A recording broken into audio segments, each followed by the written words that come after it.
சொன்னது நீதானா விசு என்று கேட்டுள்ளார். அதற்கு எம்எஸ்வி, அது நான் இல்லை, அது என்று இழுக்க, சொன்னது நீதானா, சொல் சொல் என்னுயிரே, இதுதான் பல்லவி, போய் மெட்டு போடு, வந்து விடுகிறேன் என்று கூறிவிட்டு சென்றுள்ளார்.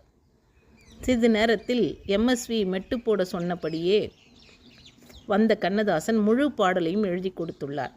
அப்படி பிறந்த பாடல்தான் மிகவும் புகழ்பெற்ற வெற்றி பெற்ற பாடல் சொன்னது நீதானா, சொல் சொல் என்னுயிரே என்ற பாடல். சொன்னது நீதானா, சொல் சொல் என்னுயிரே, சம்மதம் தானா, ஏன் ஏன் ஏன் என்னுயிரே என்று மிக அழகான ஒரு பாடல் இவர்களுடைய